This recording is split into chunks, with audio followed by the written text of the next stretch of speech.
네, 조국혁신당 이혜민입니다. 박장범 사장님, 네. 저는 모든 인사청문회를 어떻게 진행을 하냐면 그 자리에 앉아서 그 역할을 하실 수 있는 게 적합한가를 보는데요.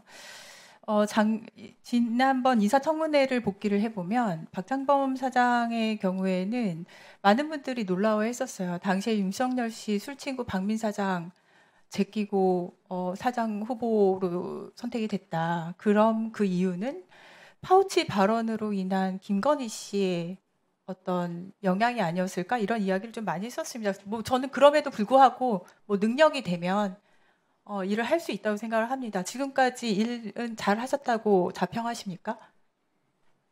열심히 노력했습니다. 저는 일을 잘 하셨냐고 자평하냐고 물어봤는데 열심히 했다는 소리는 어떻게 해석을 해야 될지 모르겠네요. 일을 잘했으면 잘했다고 할 것 같긴 한데 KBS 내에서 그 대답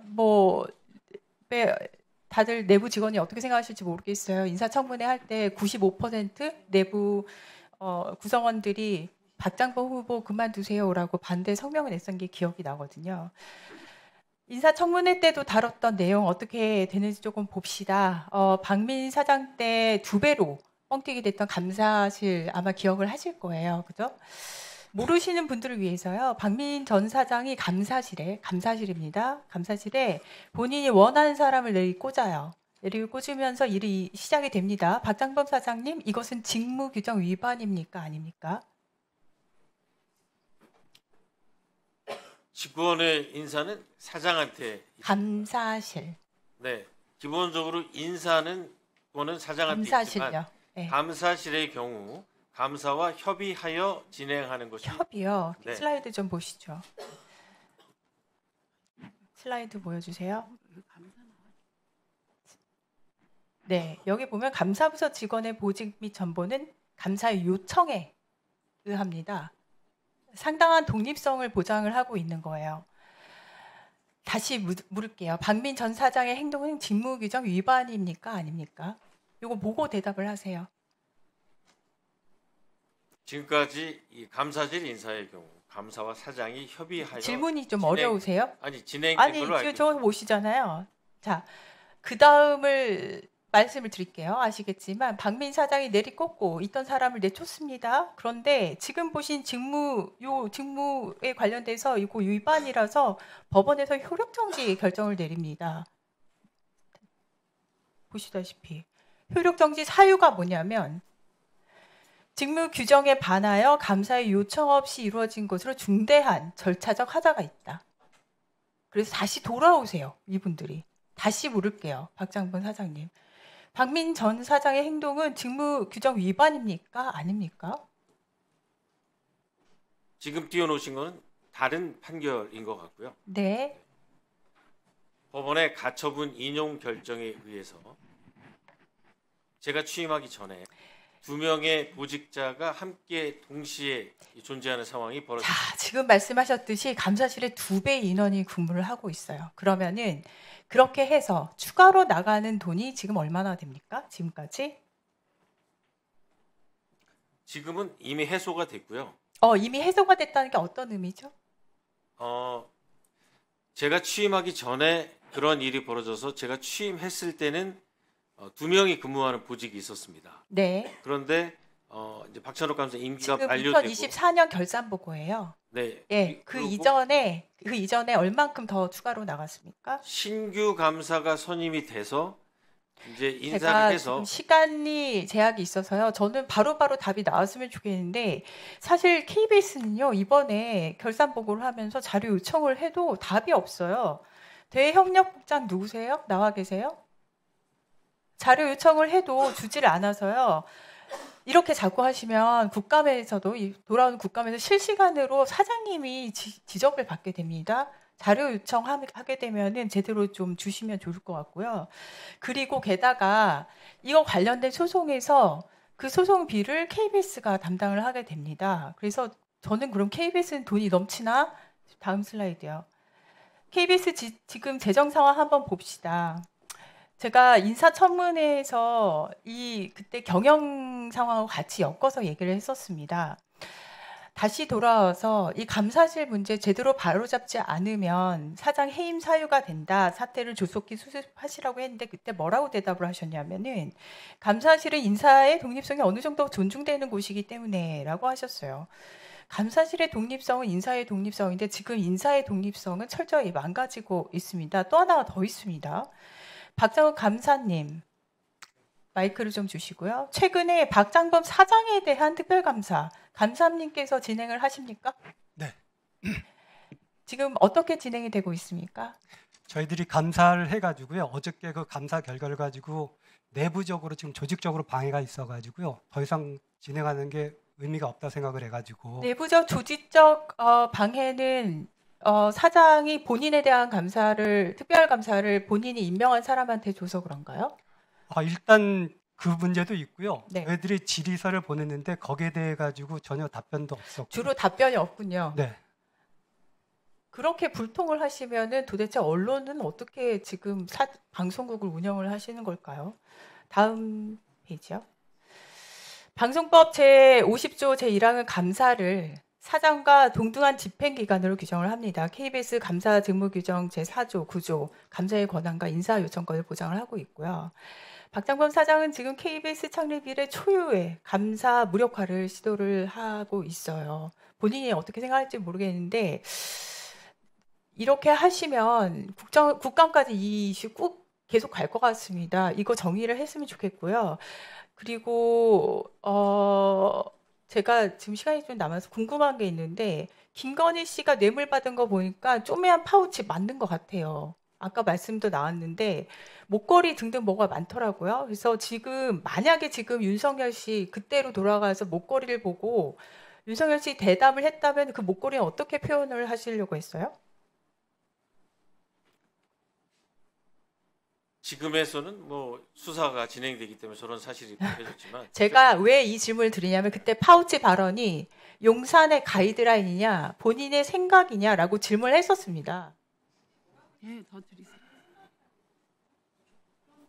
이거 너무 이상하단 말이에요. 본 적도 없는 파우치를 가방 그때 제가 들고 나서 처음 봤다고 하셨는데 어떻게 그렇게 딱 김건희 씨 처지에 딱 맞는 표현을 했을까? 그렇게 교묘하게 표현을 했을까? 본인 생각이 아니었으면 그럼 이 목걸이 또 지금 용산에 가이드라인이 있다면 김건희 씨의 가이드라인이 있다면 표현할 수 있지 않았을까 그런 생각을 하고요. 아까 파우치라고 불리는 거 부끄럽지 않다고 답을 하셨습니다. 또 다른 별명이 있으세요? 혹시 들어보셨어요? 아니 못 들어봤습니다. 제가 알려드릴게요. 저도 들었는데 어제 메치니코프 생명 연장의 꿈이라고 합니다. 일을 잘하셨으면 내부에서 이런 말이 나오겠어요? 자리에 맞지 않는 사람이 앉아 있어서 그런 비아냥거림이 같이 나오는 겁니다. 좀 민망하지만 일을 잘함으로써 보여주시던가 내려오시던가 둘 중에 하나를 선택하시는 게 맞을 것 같습니다. 이상입니다. 이혜민 의원님, 그 감사 관련해서는 법적으로 좀 명확하게 밝힐 부분이 있어서 말씀드려도 될까요? 네, 조국혁신당 이혜민입니다. 박장건 사장님, 제가 지금 오늘 대답을 하시는 걸 보니까 대답이 계속 왔다 갔다 하세요. 지난번 인사청문회에 비하면 왜 그럴까 봤더니 뭐 추측입니다. 새로운 정권 들어왔지. 그나마 사장 자리에 앉게 해준 대통령 부부는 구속됐지. 그러니까 여당에 어느 정도 협조는 해야 될 것 같은데 오늘 제1 야당 보니까 새로 뽑힌 대표는 돌아온 윤석열 세력이고 이쪽 저쪽 어디에 줄을 서야 하나 이도저도 지금 대답 못하는 식의 답변이 계속 나와요. 전에 대답도 못하시던 시청료 통합징수 예찬론자가 갑자기 됐다가 내란에 대해서는 답도 못했다가 이런 상황이라서 저는 사실 질의 준비한 게 있는데 그 들어가기 전에 인사청문회 때 했던 질문을 다시 아니할 수가 없습니다. 제 3당이 묻는 거니까 그냥 편하게 대답하시면 돼요. 이 질문이 제일 확실하더라고요. 그래서 바이든이에요? 날리면이에요? 아무리 들어봐도 저도 여러 번 들어봤는데 네. 정확히 모르겠습니다. 모르겠다. 네, 알겠습니다. 정말 중간을 잘 타시네요. 네, 이제 슬라이드 들어갑시다. 자, 지금 슬라이드 보시듯이 KBS 굉장히 심각한 경영 위기입니다. 2024년 거니까 사실은 본인은 이전 거야라고 말씀을 하실 수 있죠. 취임할 때부터 어려웠던 상황인 것 같습니다. 보통 이럴 땐 어떻게든 다시 돌려놓기 위해서 새로운 사장이 취임을 하면서 경영 개선을 기대를 하게 됩니다. 슬라이드도 다음 거요. KBS 사장 지원 당시에 지원서, 경영계획서 이렇게 했습니다.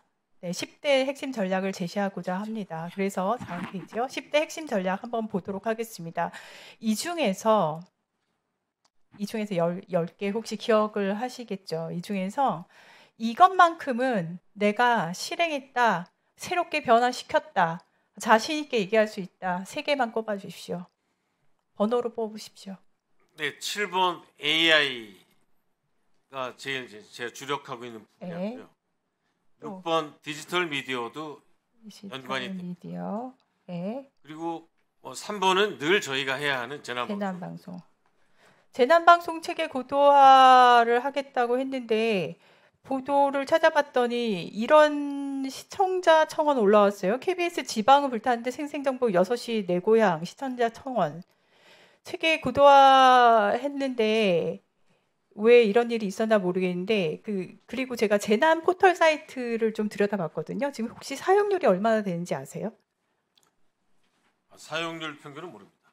아니 이거를 사람들 보고 쓰라고 만드는 거잖아요. 가서 한번 확인을 하시면 좋겠습니다. 굉장히 낮더라고요. 적어도 제가 보기에는 이거 뭐랑 비슷하냐면은 오세훈 서울시장의 메타버스랑 굉장히 비슷해요. 이거를 3개 중에 하나로 꼽다니 놀랍습니다. AI 꼽으셨는데 네이버하고 협약을 하셨죠? 네. 협약서 오픈하실 수 있습니까? 전체 다 협약 내용이요. 제가 왜 여쭤보는지 말씀을 드릴게요. 이게 한국신문협회 같이 언론 단체가 뉴스 데이터 언론 공동 대응을 하고 있었어요. 근데 방송 쪽에선 처음으로 KBS가 튀어나왔습니다. 따로 개별 계약을 맺게 돼요. 그런데 이게 왜 중요하냐면은 이 협약 내용에 따라서 우리나라 학습 컨텐츠, AI 학습 컨텐츠 저작권 문제에 대한 레퍼런스가 생겨버려요. KBS가 따로 나왔다는 건 같이 얼라이언스해서 이젠 그 컨텐츠의 저작권에 해당되는 것을 AI 기업들과 협약을 맺게 됐는데 그 전에는 계속해서 공동 대응을 하고 있었습니다. 소송도 진행 중이었던 건 아시잖아요. 그래서 그 협약서가 AI는 컨텐츠를 생성하는 곳, 그다음에 컨텐츠를 학습시키고 사용하는 곳, 이 두 파티가 있잖아요. 요게 우리나라에서는 계약이 성사가 어쨌든 된 케이스인데 요 부분을 기준으로 해서 굉장히 많은 곳들이 레퍼런스 삼아서 다음 일이 벌어질 것 같아요. 공동 대응을 하는데 튀어나왔다고 말씀을 드린 것이고 요청을 드린 것은 협약서 내용 이 부분 어떤 것을 주고 받는지 어떤 계약 조건인지 이걸 공개를 할 수 있는지가 질문입니다. 네, 질문에 먼저 답변을 드리면 MOU라는 것이 그렇듯이 아주 구체적인 사안을 결정하지 않았고 너무 짧아서 제가 상호 지적 재산권을 존중한다는 조항은 분명히 있습니다. 그리고 방송 3사가 공동 대응하는 거에 뛰쳐나간 적이 없고요. 그럼 방송 3사가 같이 했습니까? 지금 네이버와 포괄적인 겁니다. 지적 재산권은 그 일부분이고요. 방송 3사가 공동 그래서 협약서는 우리가 공개를 하실 수가 있어요? 아니 기업 간의 협약서는 일방의 맞아요. 그래서 저도 잠깐 고민해봤는데 KBS는 공영방송입니다. 그렇기 때문에 요청을 드리는 겁니다. 자료 제출 요구입니다.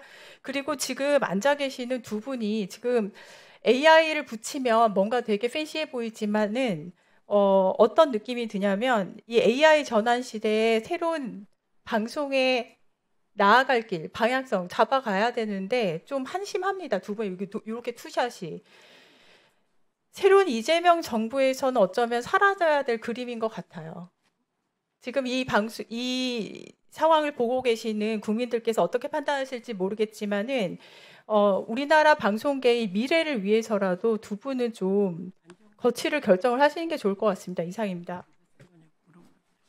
이윤기 위원님 질의하십시오. 네, 조국혁신당 이혜민입니다. KBS 방통위 EBS 공의 들으셔야 될 것 같아요. 오늘이 결산 보고잖아요. 먼저 이진숙 방통위원장님, 네, 나오셨죠? 먼저 방통위는 잘 알려져 있죠. 작년 2024년 소송 비용으로 총 5억 5,900만 원 사용을 합니다. 44건 중에 30건이 방송 심의 관련된 거고요. 그때 지난번에도 말씀하셨지만 소송 비용이 부족해서 유류비까지 전용을 하고 당초 예산 2배 넘겨서 소송 비용 집행을 합니다. 현재 1심 판결이 된 15건만 봐도 모두 패소한 상태입니다. KBS 박장범 사장님, KBS는요, 아까 우리 이야기한 다른 거 빼고라도 감사실 소송 비용, 그리고 이 소송이 만약에 뭐 한 달 정도 있다고 나온다고 들은 것 같은데 본안 패소까지 하게 되면 더 낭비가 되죠. 소송 비용에 근데 얼마를 쓰셨나요? 감사실 소송이라고 하시면 어떤 소송을 말씀하시는 거예요? 아까 이야기한 것은 다 어디로 날려내나요? 지금 진행되는 네. 소송은 KBS가 결정한 게 아니라 정부 소송입니다. 자, 그래서 돈 쓴 게 하나도 없나요? KBS는 여기에 소송에 법무부가 됐습니다. 소송을, 네, 지금 네. 수천만 원 수준인지 역을 넘어서는지 궁금해서 물어봤는데 완전히 다른 소리를 하네요. KBS는요, 자료를 안 줍니다. 국감 때 이러지 마시기 바랍니다. EBS라고 무풍지대는 아닙니다. EBS 소송 상황은 슬라이드로 좀 보죠. EBS는 국민의힘 소속 이사 4인이 이사장에 대한 직무연장 무효 가처분 소송 제기해서 진행 중인 것 빼면 모두 기각 확정이 됐네요. 예. 여기에서도 소송비는 회사가 냅니다. 예. 오늘 결산 보고입니다. 이렇게 소송비에 혈세 쓰는 상황 지속되는 거 반드시 짚어야 된다고 저는 봅니다. 여기서 되게 중요한 공통점이 있어요. 지금 박정범 사장 앉아 있는 걸 보니까 뭐라고 얘기를 해야 될지 모르겠는데 공통점은요. 방통위원장도 문제, KBS 사장도 문제, EBS 이사들도 문제. 결국 이 사람들이 국민 혈세 낭비시키는 거예요. 국민 세금 더 이상 축내지 말라고 말을 하고 싶습니다. 그리고 아까 시간이 없어서 제대로 제가 다 말을 못 맞춰서 박장범 사장께 더 말씀을 드리고 싶은데 아까 AI 이야기 했잖아요. 그죠? 네이버와의 협약 내용은 이겁니까? KBS가 컨텐츠를 제공하고 네이버는 AI 툴을 제공하는 거. 보도에 따르면 그렇게 나오더라고요. 맞나요? 뭐 여러 가지 업무 협약 내용 중에 하나이긴 합니다. AI 툴은 어떤 거를 그러면 받나요? KBS는? 아직 특정되지 않았습니다. 그러면은 이거라도 특정이 됐나요? AI 툴이 컨텐츠를 생성하는 건지 아니면 직원들의 업무 효율을 위한 건지 이런 것도 특정이 안 됐나요? 지금 MOU 체결한 지가 얼마 안 됐고요. 핵심 사업까지 5개를 선정해서 네. 액션 플랜을 짜고 있는 단계입니다. 아까 맞아요. MOU 얘기를 했었어요. 그냥 MOU만 한다면 아까 제가 10개 중에 그 10개 전략 분야 중에 이것만큼은 내가 실행했다. 3개만 꼽아라 했더니 1등으로 꼽은 게 AI였어요. 그게 지금 말하는 수준. MOU 체결이면 놀라운데 정말 우습기 짝이 없고요. 아니 연초부터 그다음에 AI를 했고요. 네이버랑은 네. 나중에 AI 할 연초부터 한 게 본인 아바타 넣은 동영상입니까? 장난하십니까 지금? 겨우 MOU 한 걸 넣어서 최고의 치적으로 꼽으면 다른 건 도대체 무슨 일을 한 건지 모르겠습니다. 그 10개 중에.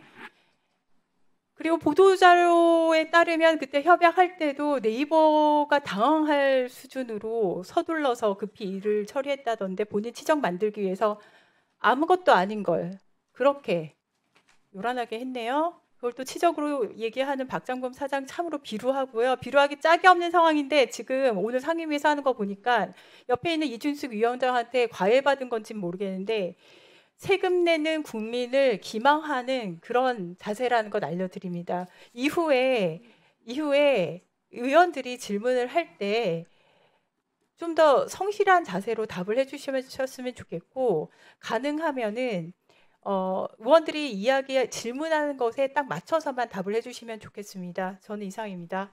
그리고 묻지 않았습니다. 이훈기 위원님 질의하세요.